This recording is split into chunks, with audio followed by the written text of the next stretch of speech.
नमस्कार दोस्तों, स्वागत है आपका एक बार फिर से आर्यलोक यूट्यूब चैनल पर। दोस्तों, अधिकतर लोग यही जानते हैं कि रावण सिर्फ श्री राम से ही हारा था, लेकिन ये सच नहीं है।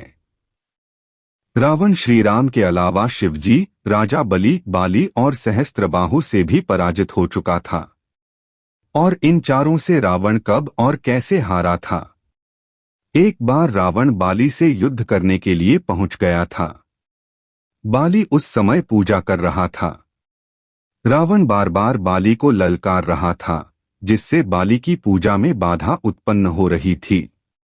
जब रावण नहीं माना तो बाली ने उसे अपनी बाजू में दबाकर 4 समुद्रों की परिक्रमा की थी।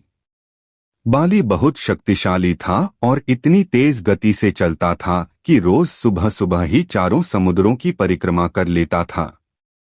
इस प्रकार परिक्रमा करने के बाद सूर्य को अर्घ्य अर्पित करता था। जब तक बाली ने परिक्रमा की और सूर्य को अर्घ्य अर्पित किया, तब तक रावण को अपने बाजू में दबाकर ही रखा था। रावण ने बहुत प्रयास किया, लेकिन वह बाली की गिरफ्त से आजाद नहीं हो पाया। पूजा के बाद बाली ने रावण को छोड़ दिया था। सहस्त्रबाहु अर्जुन से रावण की हार। सहस्त्रबाहु अर्जुन के 1000 हाथ थे और इसी वजह से उसका नाम सहस्त्रबाहु पड़ा था। जब रावण सहस्त्रबाहु से युद्ध करने पहुंचा तो सहस्त्रबाहु ने अपने 1000 हाथों से नर्मदा नदी के बहाव को रोक दिया था।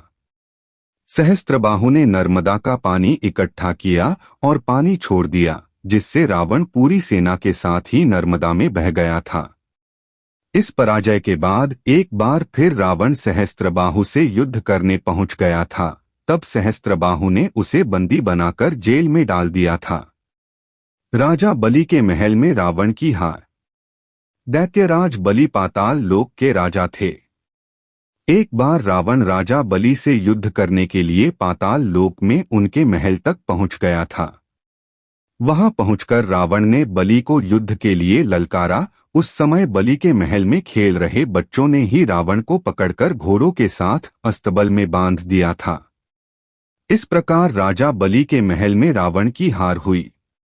शिवजी से रावण की हार। रावण बहुत शक्तिशाली था और उसे अपनी शक्ति पर बहुत ही घमंड भी था। रावण इस घमंड के नशे में शिवजी को हराने के लिए कैलाश पर्वत पर पहुंच गया था। रावण ने शिवजी को युद्ध के लिए ललकारा, लेकिन महादेव तो ध्यान में लीन थे।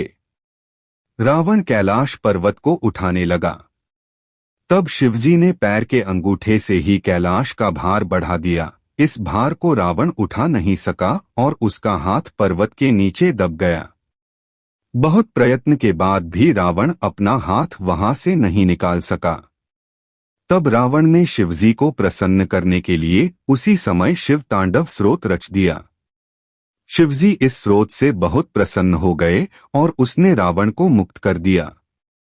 मुक्त होने के पश्चात रावण ने शिवजी को अपना गुरु बना लिया। दोस्तों, आज के इस वीडियो में बस इतना ही जानकारी। आपको कैसी लगी कमेंट में जरूर बताएं और वीडियो को लाइक करें, शेयर करें और चैनल को सब्सक्राइब करें। अंत तक बने रहने के लिए आपका बहुत बहुत धन्यवाद।